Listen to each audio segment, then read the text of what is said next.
Chapter 6. "Oh, yes," said Myron T. Brink. "You're the man I heard about from my young friend up in Vermont, right? Well, let's look at the record."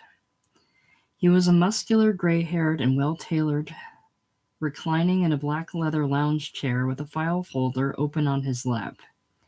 Neat piles of similar folders lay closed on the carpet beside him, right and left, as if the whole task of being a world-renowned psychiatrist were a matter of orderly paperwork. "All right, Mr. Wilder," he said at last. "I think we can do business together. Just let me ask a few routine questions first, then I'll prescribe some medication and send you on your way. Fair enough?" Wilder went home that day with 4 pill vials rattling in his coat pocket, and he was stowing them in the medicine cabinet before he realized that he couldn't possibly keep them here. He would have to keep them in his desk at the office or up at Pamela's place. Looking at each label in the bright bathroom light, he tried to memorize the names of the damned things. Brink had assured him that the names didn't matter. They were silly names dreamed up in pharmaceutical houses, and they were as baffling as words in a foreign language. How could he ever tell Hilifon from Haldol, or Plithium from Plutol? One was a tranquilizer, he knew, and one was an antidepressant, and still another was what Brink had called an antipsychotic, good for someone recovering from a breakdown. But if Brink had explained each prescription before handing it over, the message was lost on him now. And if the names were confusing, what about the dosages? 100 milligrams 3 times daily, one label read, and another, 8 milligrams, 1 capsule at bedtime. Could an absent-minded man be expected to keep track of all this? "Dinner's ready," Janice called. So he knew it was time to stop worrying and wash his hands. "We're having Tommy's favorite tonight," she said, when he was settled at the table. "My own very special meatloaf, baked potato with sour cream, and a simple tossed salad. It used to be one of your favorites too, John. Is it still?"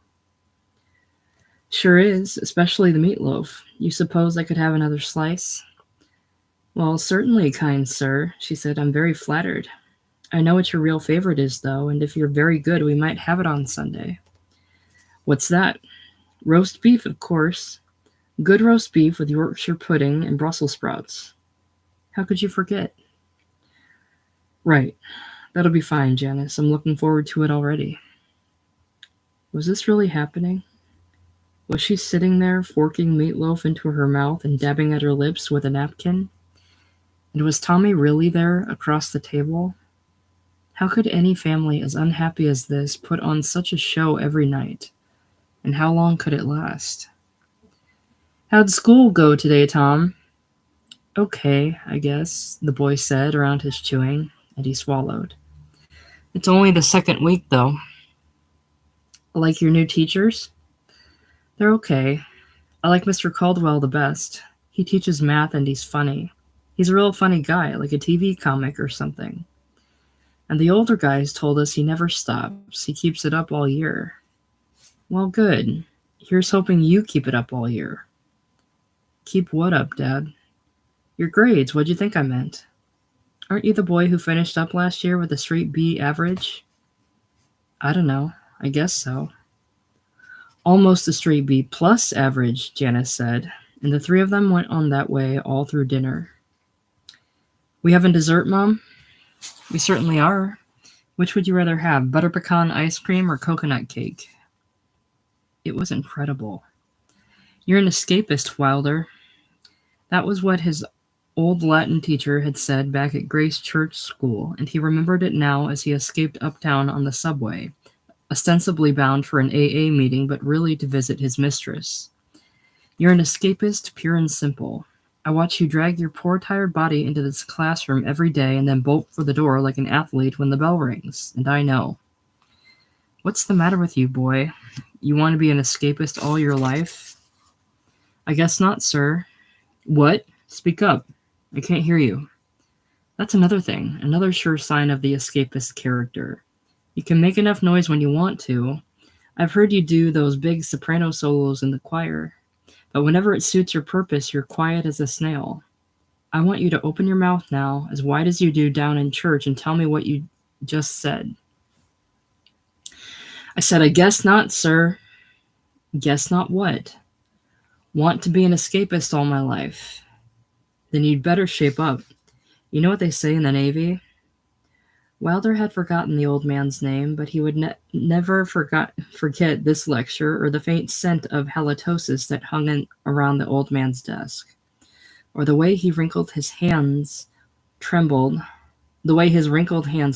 or the fact that he used a paperclip for a tie clasp.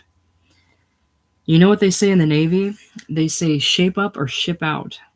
And that applies to you, boy, as long as you're in my classroom and as long as this funny little school pays my salary. Is that clear? Well, he had never really shaped up. The world had spared him that, but he'd never really been made to ship out either, unless he wanted to count his flunking out of Yale. There had always been some middle course, and he'd always taken it, and now, as the loud, dismal cars of the IRT pulled away from Grand Central, and there was nothing to do but wait and watch the Bellevue-like faces of passengers across the aisle, he guessed the old Latin teacher had been right after all. He had grown up an escapist. He would be an escapist all his life. But by the time the train set him free at Pamela's stop, he had put the whole dark issue out of his mind. This was no night for tortured introspection. "Hi there," she said. "Feel like a drink?" "I guess not tonight. I'll cool it." "You? Turn down a drink? Really?" Really. And it was all because Dr. Brink had worried him today by saying, at the very end of the interview, "You drink much, Mr. Wilder?" "Well, as long as you're on this one." Here he'd held up one of his prescriptions, but by the time Wilder was out on the street, he couldn't remember which. "I'd lay off the drinking altogether if I were you. This is your antipsychotic, you see, and it doesn't mix with alcohol. Just remember that. Doesn't mix at all. Saw my new doctor today. He said when they were nestled deep in her blue sofa and he'd drawn her close enough to let her head rest on his chest." "Oh? What's he like?" "Very busy. I guess he has to fit his private patients in between jet flights to South Africa or China or wherever the hell he goes. No, he's nice enough, and it's great to deal with someone who doesn't expect you to talk all the time. I can't tell you how great that is." Was she just sleepy, or was this the beginning of what he'd feared since Elizabeth Vanning Hospital, that she might soon grow tired of hearing about his delicate mental health? There was no point in taking any chances, so he shut up. "How was your day?" "Oh, all right, I guess. Same old stuff at the office, with Frank Lacey mooning at me all day.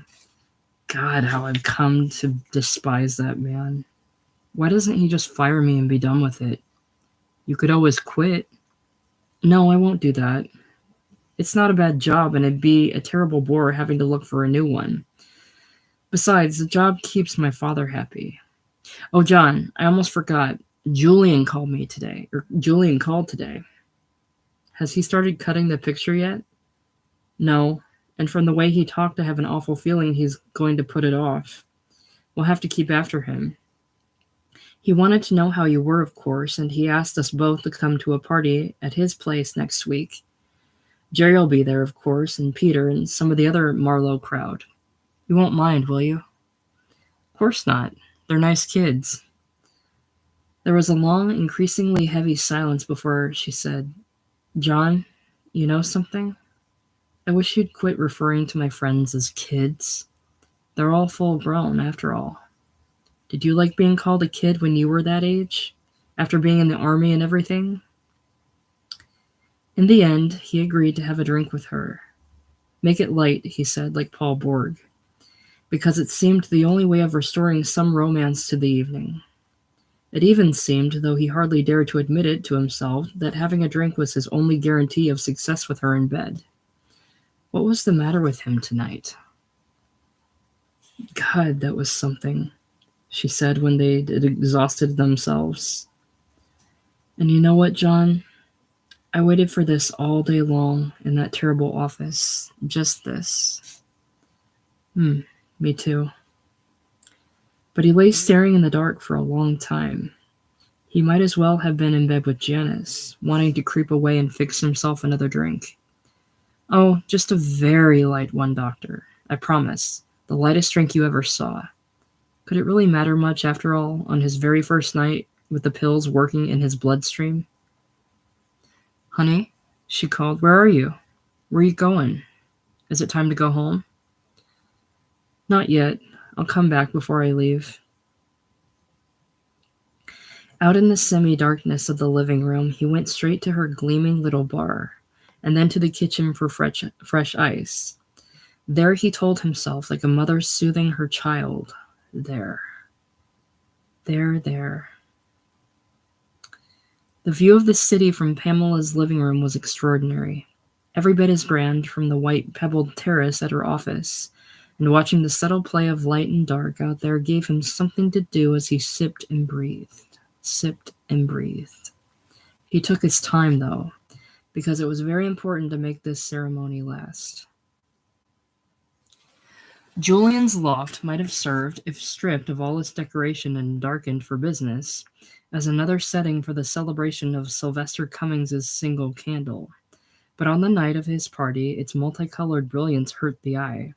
Its enormously amplified music rocked and rolled from the walls, and it was packed deep with a laughing, jostling crowd in which at first glance no face looked a day over 25. "Pammy!"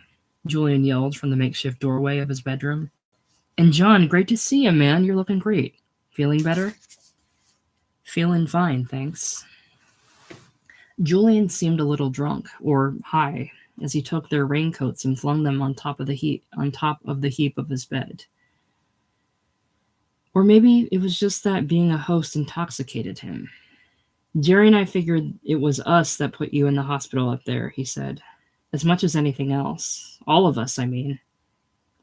That was a pretty frantic couple of weeks. Fun, though, wasn't it? I mean, it would have been fun if you hadn't gotten sick." Yeah, it was fun."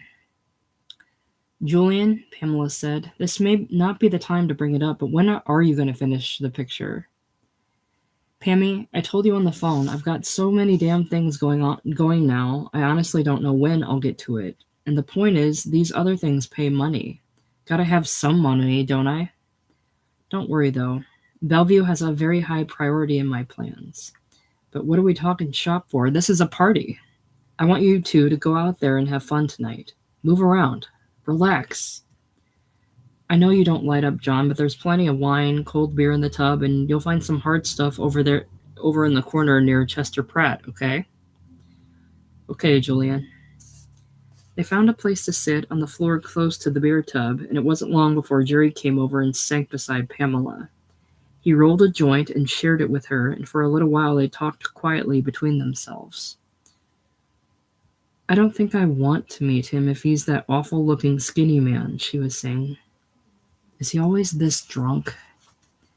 He's amazing. I never saw anybody put away so much booze in my life. I've seen him 5 or 6 times now, and he's been bombed out of his mind every time. When do you suppose he ever gets his work done?" "Beats me. Sure does get it done, though. Christ, what a book." "How'd you get to know him, Jerry? You didn't say." "Wrote him a letter, that's all. Told him I'd like to do a film adaptation, and he wrote back." "Who's this?" Wilder asked.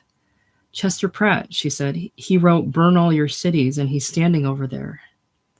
"Come on," Jerry said, getting to his feet and reaching down for her hand. "I might as well introduce you. Isn't every day you get to meet an important writer." For once, Wilder was not intimidated by a tall man, even a celebrated one. Even when Pamela said she was so happy to meet him and called him sir. The important writer was tall, all right, but thin to the point of frailty, and his drink-distorted face was that of a weak, sad boy more than a man. "What kind of a book is Burn All Your Cities?" he asked her when they were back beside the beer tub. "I thought it was a fine novel. Now I'm not so sure. Have you ever seen such a wreck?" "Pammy. Oh, Pammy, it's marvelous to meet you." It's marvelous to see you. Pam. A breathless cluster of Marlowe girls descended on her now. Girls she hadn't seen since graduation. Girls of all shapes and sizes, in all varieties of dressy and casual clothes, all with their smiling dates in tow. And although she managed to be pleasant enough, she was clearly no match for their enthusiasm. And Ruth, Grace, Polly, this is John Wilder. They were delighted to meet him. They had heard so much about him, and as soon as they'd gone, she said, "John, do I seem as young as that to you?" "No." "Good. And you know something? You were right. They are kids. Not just the girls, the boys too. Julian with his swinging pad and his strobe lights and his amplified rock. Jerry giving us the inside dope on his important writer. You notice how he's been over there sucking around the man all night? Let's go home. It isn't even 10 yet. I know, but this is awful. I don't care if I never see any of these people again. And I'm glad it's early. That gives us more time to ourselves." Janice was asleep when he got home, as usual, and before going to bed himself, he lingered in the living room to prowl along her bookshelves for Burn All Your Cities. There it was, close to the floor in a bright yellow jacket with red lettering. Pratt's photograph on the back was scarcely recognizable. It must have been taken when he was sober. It was nearly a month before his next visit to Dr. Brink, and by then the only thing to do was lie a little bit about his drinking. "Oh, I've had a little since you saw last, yes," he said, while the doctor scribbled something in his folder. "Not much. A very few light ones here and there." The way the doctor seemed able to listen and write at the same time was unnerving. "Well, I don't imagine a very few light ones will kill you, Mr. Wilder." He was still writing, glancing up only occasionally as if to make sure his patient was still there. How have you been otherwise? Feeling any better?" "Feeling fine. The whole breakdown business up in Vermont seems like ancient history now. Hard to believe it ever happened." "Good. That's the spirit." "Doctor?" "Hmm?" "I don't mean to be nosy, but can you really listen and write at the same time?" That earned him a light, dry chuckle. "Don't worry about the writing. The writing's just routine. When you've been in this field as long as I have, you learn a few things." He put the folder aside and got up. "Now I'm going to play doctor for a minute. Mind taking off your jacket and rolling up your left sleeve? I want to try something." He advanced on Wilder, seized his wrist in a powerful grip, and began flexing his arm vigorously at the elbow, up and down. No, you're all tense. Just relax. Go limp. There. That's better. Good. That's fine. Good." He went back to his chair and made a quick notation and closed the folder. "I think you're doing very well, Mr. Wilder. As you'll see, I'm taking you off Haldol today. That's the antipsychotic. So you can relax a little on the drinking. Not too much, of course. You've still got to be careful because none of these medications are meant to be taken with alcohol. Just remember, one drink will have about the same effect as two for you from now on, okay? If you were a hardcore alcoholic, it might be different, but I don't think you are. Hardcore alcoholics don't hold down highly paid jobs with distinguished magazines. Incidentally, someday when we have more time, I wish you'd tell me more about the American Scientist. Do you read it?" He was so relieved about the drinking question as he put on his coat again that an exchange of harmless pleasantries about his job seemed just the thing. He even forgot to ask what the arm flexing had been all about. "Oh, I've been a subscriber for years. Started taking it originally because my wife liked the covers and the artwork. She's an artist herself. And then I got hooked on it. Even wrote an article for them once last year. It's surprising. For a commercial magazine, they do maintain a very high level of scientific integrity." "What issue was your article in, Doctor? I'll look it up." "Oh, don't bother. August issue, I think. I don't mean to rush you, Mr. Wilder, but this is one of my busy days." And he rose to shake hands, walking Wilder to the door in readiness for his next patient. Later that week, Wilder found a copy of the August issue on his desk. He had asked one of the girls to pull it from the file, and there it was. as big as life in the table of contents. The New Psychiatry by Myron T. Brink, MD. There wasn't time to read it in the office, but he took it home and promised himself to read it soon. In the end, the magazine somehow found its way to Pamela's apartment, and when he asked her about it at Christmas time, long after it had ceased to matter very much, she said she guessed she'd thrown it away. All at once it was spring again, and Julian still hadn't edited the film, let alone arranged to have it scored for recorders and guitars. For all they knew, he hadn't even taken his exterior footage of the streets around Bellevue, and he no longer made the excuse of having to work for money. All he could talk about these days was his deep involvement with Jerry's adaptation of Burn All Your Cities, which he said might well be the professional breakthrough for them both. I could slit him, Pamela said after one more futile phone call from her apartment, one night when Wilder was there. He seems to feel he doesn't even have to apologize to us anymore. I thought directors were only supposed to be arrogant and callous after they got famous. What I don't see, Wilder said, is how Pratt would let a couple of kids do his book in the first place. I mean, if it's such a great novel, he must have had offers from real movie people. No, I don't imagine he has. The book wasn't a big seller, and it's a very downbeat story. Besides, he must find it flattering to have eager young men dancing attendance on him this way, talking about his integrity all the time. Anyway, Pratt's beside the point. It's Julian. You know what I think? I think he's decided he doesn't really like Bellevue, and he's just too cowardly to say so. Well, he said, that there's not a hell of a lot we can do about it, is there? All we can do is ride herd on him. I'm going to call him night and day until I wear him down, and I think you ought to call him too from the office. Will you promise to do that? He did, or at least he tried. He got 3 busy signals at Julian's number, and he was about to try again when his phone rang. John, Janice said, I'm sorry to bother you at work, but this is important. Could we meet somewhere for lunch today? I'm afraid not, dear. George wants me to. All right. Wait. Let me think.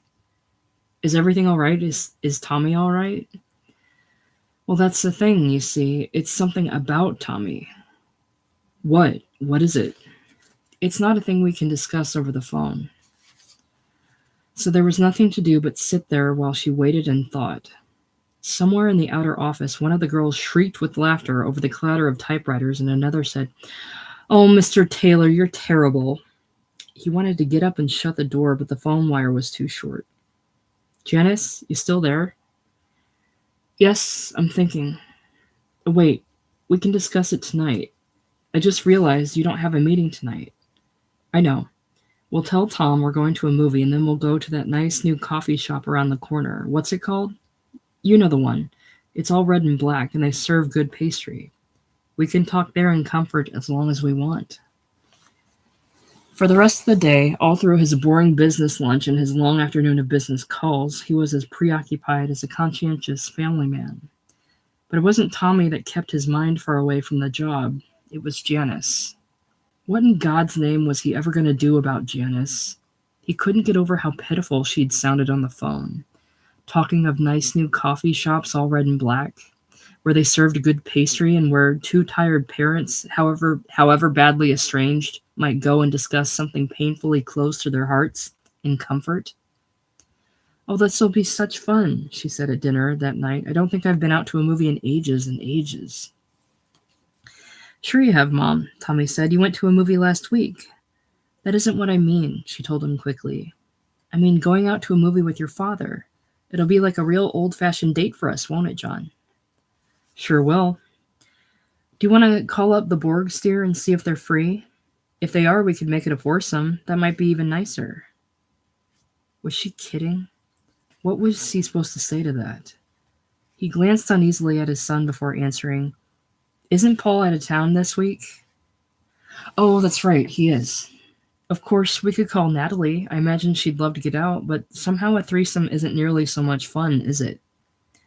And when he stole a quick look at her, he found one of her eyes wrinkled shut in an elaborate wink of conspiracy. The funny part was that Tommy wasn't even paying attention. May I be excused, Mom? Of course you may. Because the night was warm, she wore a summer dress, the same blue and brown breast-enhancing dress that she'd worn to visit him in Bellevue, the dress she always called his favorite. But because it might, but because it might turn chilly later, she carried a wide, light stole over one arm. That stole, too, was a heartbreaker. He had given it to her as a birthday present years ago after seeing one just like it slung from the shoulders of a pretty girl at the office. But the girl at the office had known how to wear the thing, as a sort of elegant loose shawl, and Janice hadn't. From the moment she'd rushed from her birthday celebration to pose with it at the hall mirror, oh, how I love this, John, he knew she would never learn to wear it. It looped and dangled from her elbows like a rope, and every time she tried, only made it worse. We're going now, Tommy, she sang now from the vestibule. Be sure and get to bed the minute the program's over. No fooling around tonight, okay? What was the point of all that about the Borgs? He asked her in the elevator. I don't know. I just felt I had to keep talking about something so he wouldn't see how anxious I am. The coffee shop was very much like the one uptown where Bill Costello had dramatized the value of Alcoholics Anonymous for him, but this turned out to be an even more dramatic evening. Oh, let me see, she said to the harried young Puerto Rican waiter.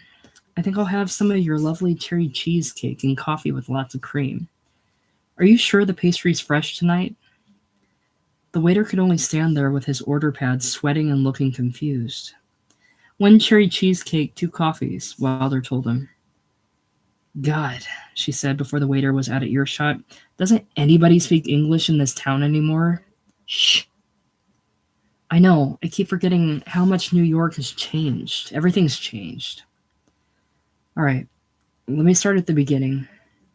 Last Friday, there was a phone call from the school. All his grades are going down and he's failing 2 subjects. They're going to hold him back, John. He's not going on into 7th grade with the rest of his class.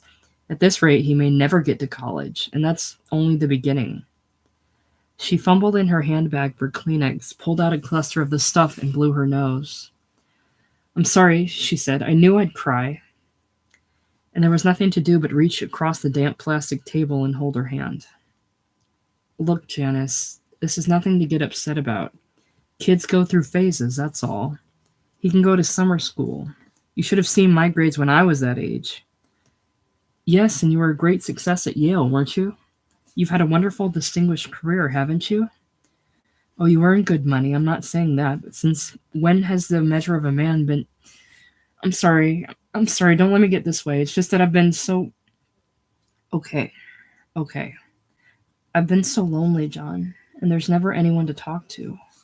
I'd be an analysis myself if I thought it would do any good. Oh, thank you so much, waiter. This is lovely. Oh, and look, it is fresh, too. It must have been baked just this morning. Thank you. That'll be all for the moment. Mrs. Something else? No, I only said... She closed her eyes and whispered, God, through clenched teeth. That's all for now, Wilder said, and the waiter retreated with a wavering smile. But that's only the beginning, she said. That was last week, and it was only the principal's office. Yesterday there was another call, and this time it was the guidance counselor. The what? Guidance counselor. All the schools have him now. He wouldn't say a word on the phone. He said I'd have to go in, and I did. I thought he'd just want to talk about the grades, and it was partly that, but the rest of it is much, much worse. He said, John, Tommy's emotionally disturbed, and he thinks we ought to have him see a psychiatrist right away. Wilder had learned once, in some elementary science course, either at Grace Church or at Yale, that the reason for a retractable scrotum in all male mammals is to protect the reproductory organs in hazardous or distressful situations.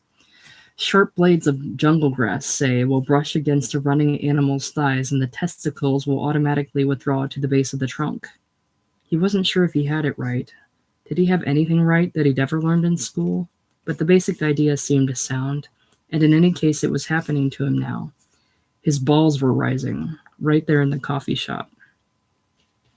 What does he mean, emotionally disturbed? He exhibits hostile, antisocial behavior, she said. He doesn't have any friends.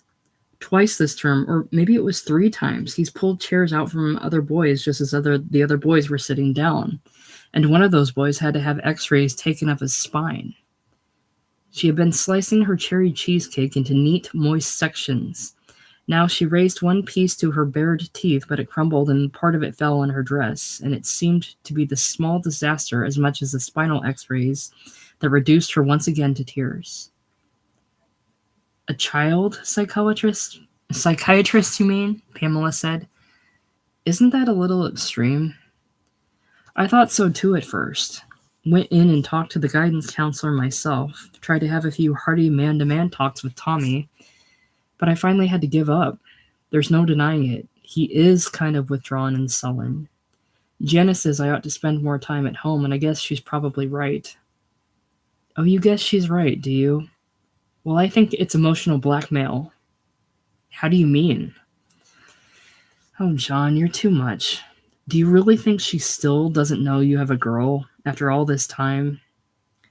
She sat up quickly in bed, not to stand and fight, as he'd feared, but only to make sure her cigarette wasn't burning the sheet.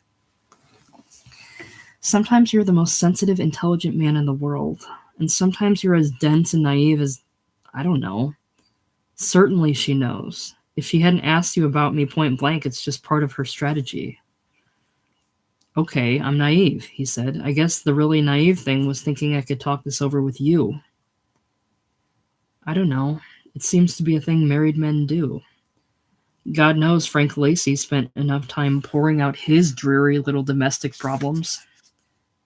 This was bad. If she started comparing him with Frank Lacey, he might not survive the night. He got out of bed and put on the terry cloth robe she had bought him for Christmas, and the feel of the robe alone was enough to brighten him. Let's change the subject, he said. In fact, let's not talk about anything at all. Let's sing. Sing? Sure. If there's one thing I know better than old-time movies, it's old-time songs. Didn't I ever tell you that? Wait, we've got to do this right. At the bathroom mirror, he doused and combed his hair and made sure the lapels of the robe were straight. And then he was ready. You ready? He called. Turn on the light, then, and get this. Only when he'd heard the click of the light switch did he throw open the bathroom door and advance on her with a tricky little dance step in full song. Columbus discovered America. Hudson discovered New York. Benjamin Franklin discovered the spark that Edison discovered would light up the dark. Marconi discovered the wireless telegraph across the ocean blue. But the greatest discovery was when you discovered me and I discovered you. But that's marvelous, she said when she'd finished laughing and clapping her hands. Throughout the performance, she had sat up in bed and hugged her knees like a little girl, and now her face was radiant. You even sing well. I mean, you don't just carry a tune, you really sing. Sure. At least she wasn't close enough to feel the rapid beating of his heart. I wasn't a choir boy for nothing. Sort of a light, funny Eddie Fisher, she said, or a heavier Fred Astaire. Listen, go back in there and come out again. Sing me another. Nope. The secret of any entertainer is knowing when to stop. Anyway, it's time to, go home. Oh, please, will you promise to sing another one next time? Sure, I got a million of them. He sat heavily on the edge of the bed, staring at his empty shoes, and the shape of his back must have been eloquent, because her arms came tenderly around him from behind, and her fingers played with the hair of his chest. Poor baby, she said. I know you're feeling terrible about your boy. No, it's not that. It's just, hell, going home is all.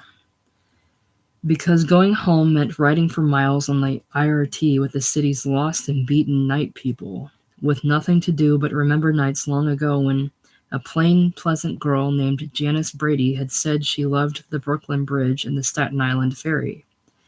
And because Columbus Discovered America was the best of the many, many songs that had helped win Janice Brady's heart. He did begin to spend more time at home.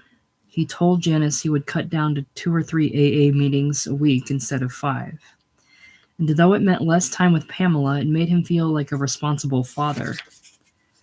Twice he left work early to take Tommy to ball games. Wasn't that the kind of thing responsible fathers did? And both times, nursing an after-game beer in some clamorous eating place near the stadium, he tried to draw him out. "How's summer school going, Tom?" "I don't know. All right, I guess." "Think you'll do a little better next year?" "I don't know." Once he asked him about the psychiatrist, "You getting along with all right with Dr. Goldman?" before he realized that this was an invasion of privacy, and he amended it quickly.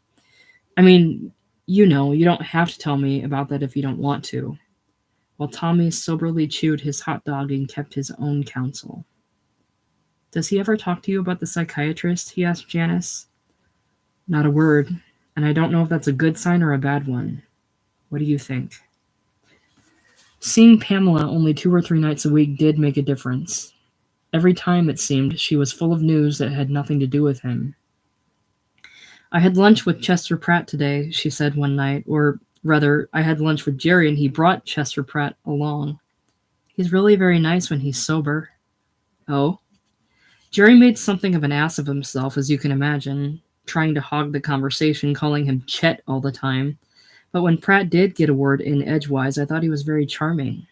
Very intelligent and witty and, well, charming, that's all. "He writing another book now?" "No, that's the sad part. He says he can't afford to start a new book yet. He has too many debts. He owes money to his ex-wife, and he owes back taxes, and I don't know what all. He'll have to get some kind of a job. It seems an awful shame." "Why? Most people work for a living." "I know. I just meant, it's a shame because he's so terrifically talented. Of course, you haven't read the book. You wouldn't understand." "Well, if he's going to hold down a steady job, he'd better go easy on the booze." "Oh, that's silly. Just because he was drunk at Julian's party that time doesn't mean... Besides, you drink a lot and you hold down a job." "What kind of job is he looking for?" "He said he might go back into public relations. He's done that before, or he might look for work in Hollywood. He said both prospects were equally bleak." But Chester Pratt settled for neither of those things. 2 or 3 weeks later, Wilder was waiting in Dr. Brink's outer office, flipping through a copy of Newsweek, when he came across this item on the Periscope page. "Justice Department.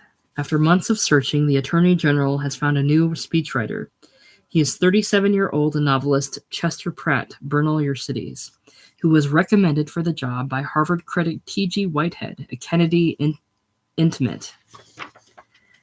"I know," Pamela said that night. "Jerry told me. Jerry said Pratt says he'll be the only man in the new frontier who's in it for the money." That was the first of several nights when she failed to respond to the urgency of his lovemaking. "I'm sorry, John, I guess I can't tonight." And the following week, she called him at the office to say she wasn't feeling well. She was coming down with the flu or something. She would call again as soon as she was better. He could taste the end of the affair like bile as he went about his business routine and endured his time at home, and he tortured himself with wondering where he'd gone wrong. It now seemed clear that things had never been quite the same since his breakdown at Marlowe. And was that so surprising after all?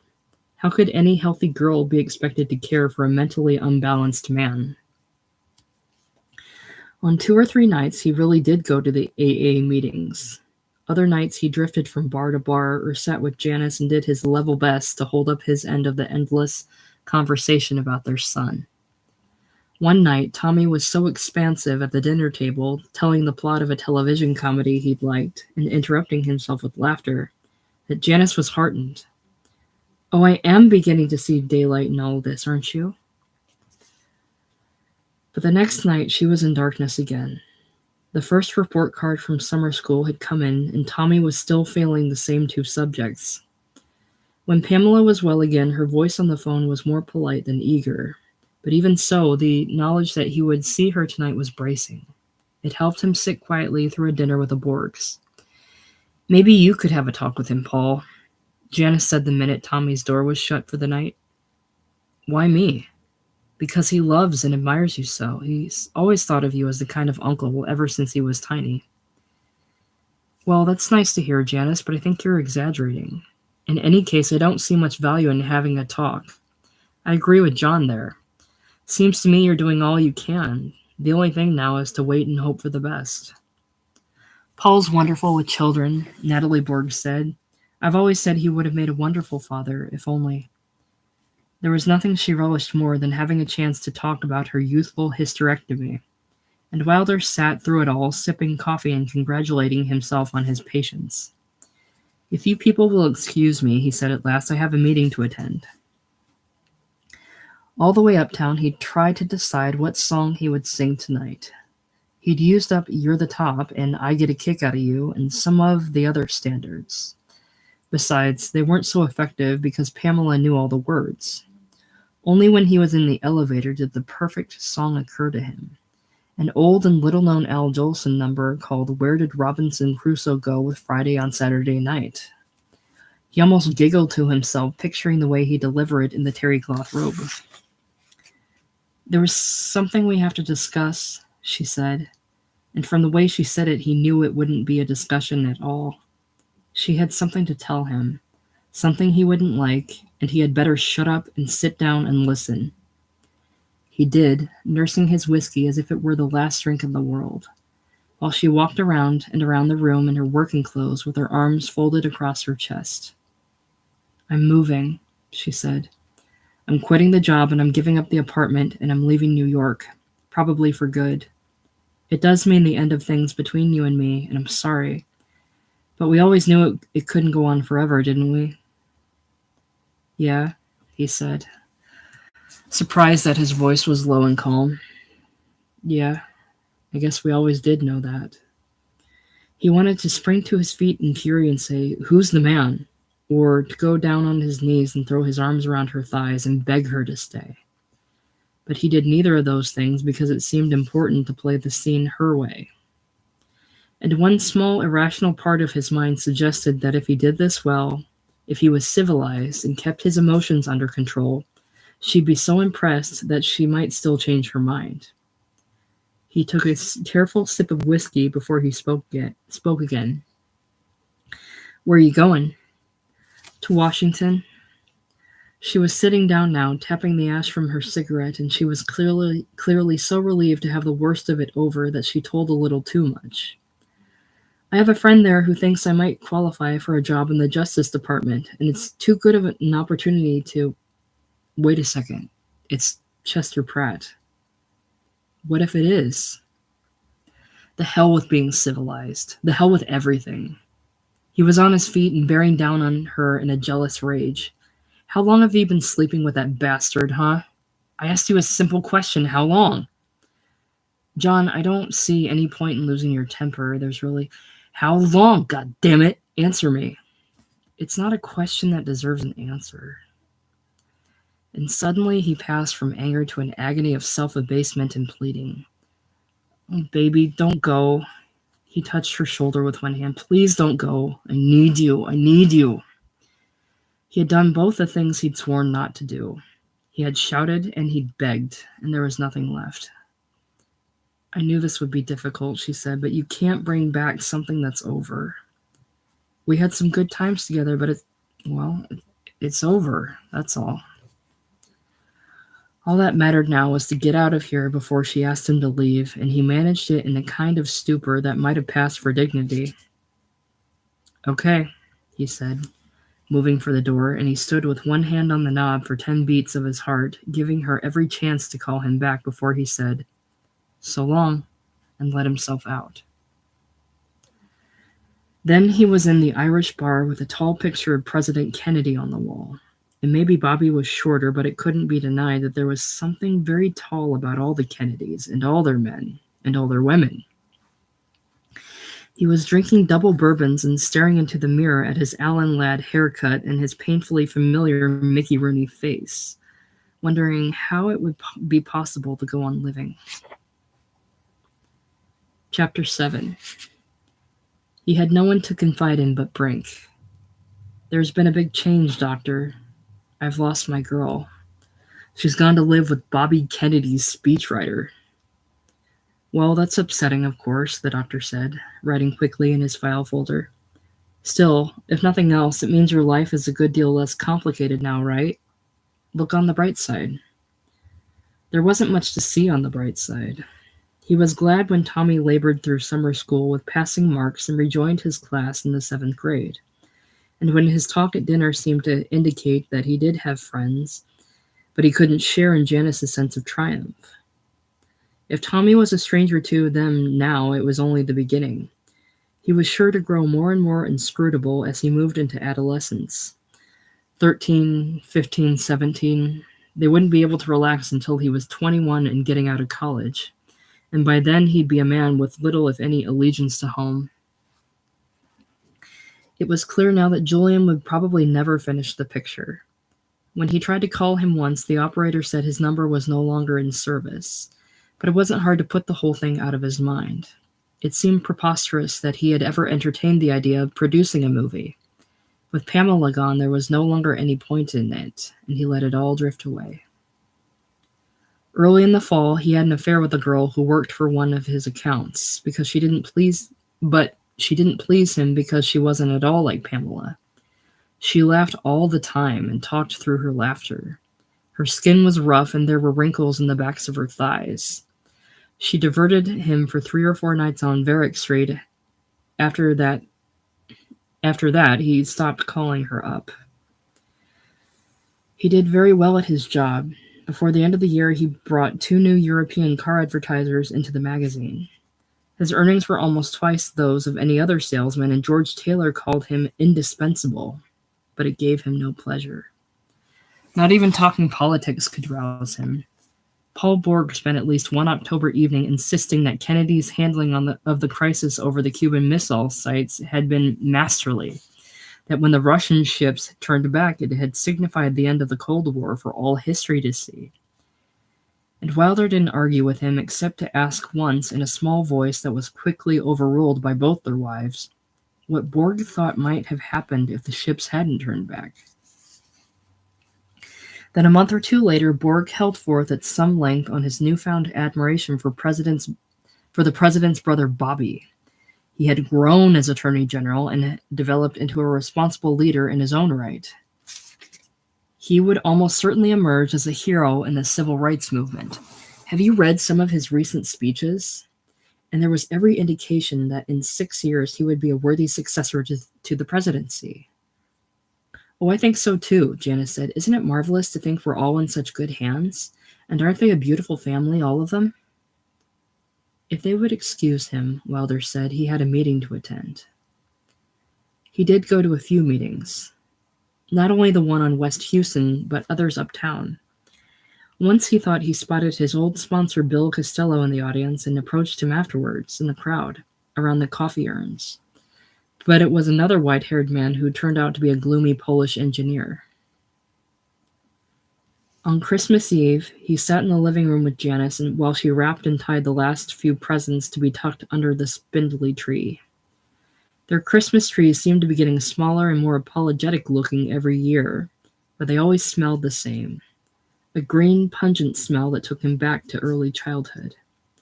He was about to say, "Why didn't we get a bigger tree?" but that might spoil the gentle, innocent mood of the evening. Instead, he strolled along her bookshelves until he came to Burn All Your Cities and pulled it out. "This any good?" he asked. "Oh, it got good reviews," she said, looking up from where she sat on the carpet and wiping a strand of hair away from her eyes. "But I thought it was a little overwrought." "Why?" "No reason. I met him once is all, the author." "Oh? Where?" "At an AA meeting. Apparently he had a drinking problem at one time." "Did he give a talk?" "No, I was just introduced to him." "Well, you might enjoy it, John. I don't want to spoil it for you." It touched him that she seemed to feel he might enjoy reading a whole book. "No," he said, I don't think I'll bother with it. Didn't much like his looks, as a matter of fact." "Don't then. You've always had a sure instinct about people. That's probably one reason you're so good at your work." Oh, I don't know. In the kind of work I do, almost anybody could make a living. Why do you always say that? I think what you do must be very difficult, and you do it extremely well. She got to her feet and turned off all the other lights in the room, letting the colored lights of the tree bathe everything in a soft pinkish glow. Then she sat curled up on the sofa and said, "How does it look?" "Fine," he said, and sat beside her. "It really looks fine, Janice." After a pause, feeling as shy as a boy, he said, "You always do everything right at Christmas time." "Shall I get some Christmas music on the radio?"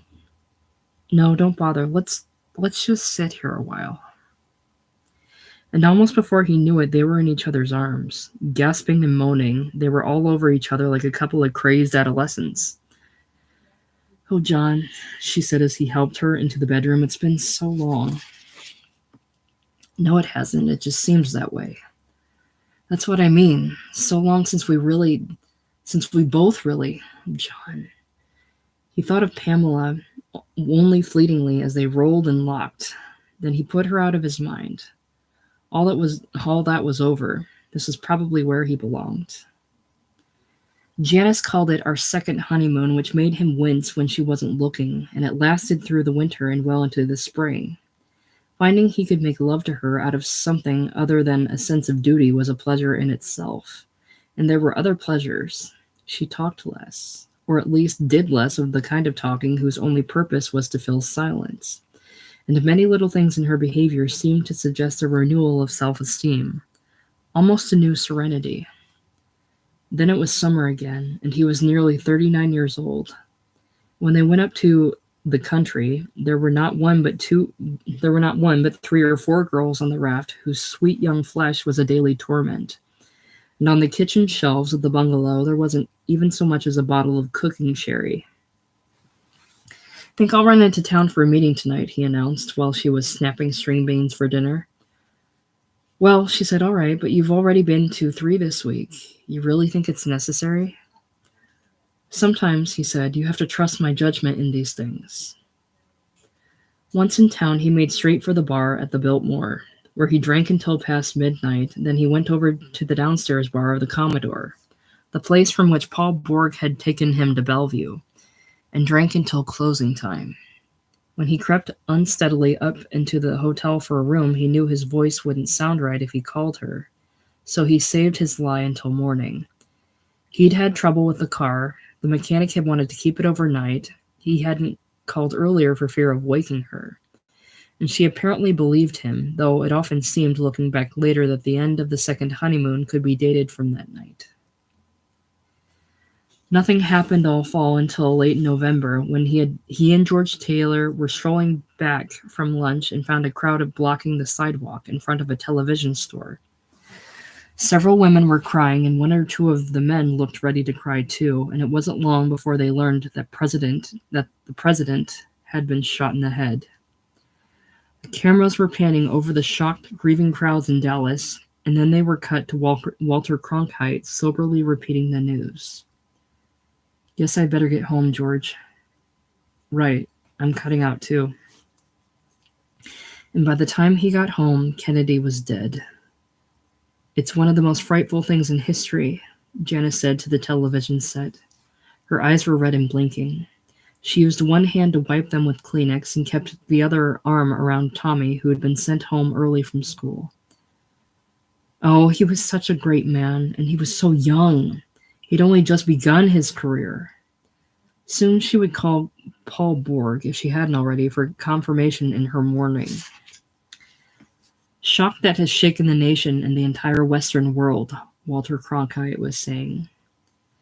And through it all, Wilder sat numb, saying very little, wondering what was the matter with him. Later in the afternoon, there were scenes of the Dallas police hustling a suspect named Oswald into jail. All you could see of him was that he was scrawny and wore a T-shirt, and of a righteous cop holding up a scope-sighted rifle to the cameras. Only then did Wilder realize what he felt, and it sent him into the kitchen for a secret nip of the whiskey Janice kept for guests. He felt sympathy for the assassin, and he felt he understood the motives. Kennedy had been too young. too rich, too handsome, and too lucky. He had embodied elegance and wit and finesse. His murderer had spoken for weakness, for neurasthenic darkness, for struggle without hope, and for the self-defeating passions of ignorance. And John Wilder understood those forces all too well. He almost felt he'd pulled the trigger himself, and he was grateful to be here, trembling and safe in his own kitchen, 2,000 miles away. "It's a terrible thing," he said, rejoining his wife and son. "It's a terrible, terrible thing." Everything changed in February. He was sitting in the office wondering whether to go out for a drink and kill the rest of the day. An indispensable man could afford to do things like that. When his phone rang, and it was Pamela. "My God," he said, "where are you?" She sounded shy, as if she hadn't been sure whether to call him or not. "I'm staying at the plaza. I was wondering if you'd like to meet me here for a drink this afternoon." She had changed a little.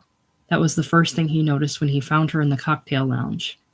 Her eyes and mouth were different, older, more sophisticated, and her very way of sitting in a chair and talking had taken on a new authority. But instead of dwelling on these things, he concentrated on something he'd noticed long ago, that the tip of her nose bobbed slightly with each pronunciation of P, B, or M. She was, she said, finished with Washington, and that seemed to imply that she was finished with Chester Pratt, too. "I mean, it was pretty exciting being in justice," she said. "I worked in the public information office. I was right across the hall from the Attorney General.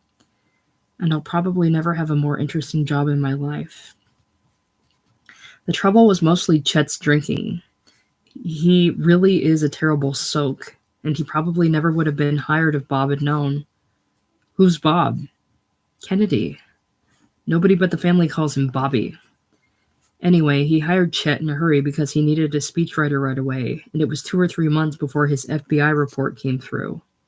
It was full of stuff about his alcoholism, but by then Bob didn't have the heart to fire him, so he let him stay on. And Chet did try, I guess. He wrote some good speeches, but he seemed to feel that if he stayed sober all day, he could go to hell with himself at night and on the weekends. That made it kind of rough on me. Then, toward the end, just before the assassination, the drink began to show on him. He looked like hell, and he had the shakes. He'd have to sneak out across the street for quick shots of vodka to get him through the day. In an awful kind of way, the assassination was a break for him. When people started handing in their resignations, it meant he could quit decently. That's when I quit, too. Where is he now? Here in town someplace, I guess. I honestly don't know, and I don't care. I broke off with him last month before I went up to see my father. It seems like years ago now. And no wonder, because the trip to see her father had changed her life. "I always forget how old he is," she said. "He's over 60 now, and sometimes he seems even older than that. I guess he's never really been happy since my mother died. Anyway, he's always saying Mark and I are all he has in the world. Did I ever tell you about Mark? Only that he was an absolute genius at the piano. Did I say that? Well, I guess it's true enough. He's been studying in Rome for 4 or 5 years, and last summer Daddy went over to visit him. I think he thought it was time for him to stop studying and start performing. And he found him. John, if I tell you this, will you promise not to laugh or say something awful? You have to promise." "Okay." He found him playing cocktail piano in a tourist hotel. That's part of it, and the rest is worse. He's living with another man in an apartment that's all mirrors and black velvet. He's turned homosexual, you see. Oh.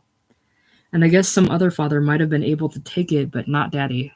He thinks in terms of Sodom and Gomorrah. He says he doesn't want anything to do with Mark anymore, and I think he means it. Anyway, the whole thing has made him sort of a super father to me, if you can understand that. I think I can. So when I went up there, he said, "What do you want, Pamela? What do you want in all the world?" I think he was hoping I'd say marriage and a family, but I still don't feel ready for that. Maybe I never will. I thought it over for a few days. I mean, that's the kind of question you have to think over. And then I told him I wanted something to do with filmmaking. I even told him a little about you. About me? Oh, not really anything about you, just that I've been, well, fond of a man who was interested in movies too, and that we'd worked together on an experimental film that hadn't been finished. And the point is, John, by this time he was practically reaching for his checkbook. I mean, I know he has more money than he knows what to do with, but I never expected anything like this. He said, "Would you like to go to Hollywood?" I said there were plenty of places besides Hollywood for making movies. And he said there were other places than Detroit for making cars, too. He said if a thing is worth doing, it's worth doing right. And John, he offered to finance me for any amount up to $50,000. That's quite a lot. I couldn't believe it. For a moment, she looked like a little rich girl boasting of her father's extravagant birthday gift. But he said I wasn't a child anymore, and I could be entrusted with responsibility. And he said, if you're going out there, you don't want to be poor. And John, she got out a cigarette and lit it with a gold lighter that had probably been another of her father's gifts. Or maybe it had been a gift from Chester Pratt. John, the thing is, I do want to go, but I don't want to go along. I want to go with you. Until Chester Pratt sobers up, you mean? I knew you'd say something like that. How can I convince you? Listen, I read over Jerry's screenplay of Bellevue the other night and it made me cry, thinking of you. Listen. She put her cigarette in the ashtray and leaned close to hold his wrist in both tense hands, and all at once he knew what had drawn him to her in the beginning, even more than her perfect flesh. It was her voice. Listen, why not come with me? Do you have anything better to do with your life? Janice, he said a few nights later, there's something I have to tell you. He didn't look at her face until he'd gotten through the hard part. He wanted a separation. He was going to California. He had an opportunity to become a producer. There was a girl. And when he did risk a glance at her, he found she looked blank. He couldn't tell if she was being civilized about it or if she was stunned. And there's enough in the bank to last you and Tommy nearly 2 years, he was saying. Not that you'll need that much. With any kind of luck, I'll be able to start sending you money on a regular basis within a year, maybe inside of 6 months. And, of course, I'll always... So you've made up your mind, she said at last. Yes, I have. Then there's nothing I can say, is there? She got up from her reading chair and walked a few steps away from him, holding her shoulders high. When she turned, he expected her face to be ugly with rage, but it was almost pretty in a plain way. Her eyes were bright. "Oh, John," she said, "and I thought we were getting along so well together." "And I'll be out there a long time," he said to his son the following night. "Maybe 6 months, maybe longer, but we'll keep in touch." "Okay, Dad. And maybe when I get settled, we can arrange for you to fly out for a visit. Would you like that?" "Sure, that'd be fine. Might be fun for you, flying out to the coast by yourself. And there's plenty to see in Los Angeles. A lot of good baseball, for one thing." "Okay, Dad." "It's the biggest damn fool thing I ever heard of," George Taylor said. "You're not only leaving me in a hell of a mess, walking out on all your accounts, but you're behaving in a completely irresponsible way. Traipsing off to California with no more than a... John, a man doesn't spend all these years building something and then kick it to pieces. What about Janice, for God's sake? What about your boy? They're well provided for. That's not the point. The point is a man needs a home, for God's sake. You want your little girl, all right, fine, have your little girl, but don't, well, to put it coarsely, don't shit where you eat." His flushed face and pouting lips showed he was both sorry and glad he'd put it that way. "All right," he held up one hand as if to ward off a blow. "All right, maybe that part of it's none of my business, but this part..." He jabbed the top of his desk with a stiff index finger. "This is my business. This is your whole career you're throwing away." "I've never thought of it as a career, George. The fact is, I've never liked it." And Taylor rolled his eyes to the ceiling. "Never liked it. Work your way to the top of your profession and then decide you never... You make me tired. You're not acting like a man at all. You're acting like some crazy kid. Movies. What in the name of Christ do you know about movies? Well, let's see, Dr. Brink said, turning the pages of a heavy book that looked like an encyclopedia. Los Angeles. I don't know anyone out there I can recommend personally, but you can't go wrong with UCLA. Write down this name. Burton L. Rose. Must be a competent man if he's in charge of the unit, and he put the directory away. Now, as for your medication, I don't think any change is indicated.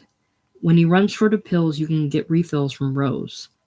If this were an ordinary business trip, I'd let it go at that, but I'm a little concerned about the uncertainty of your plans. So am I.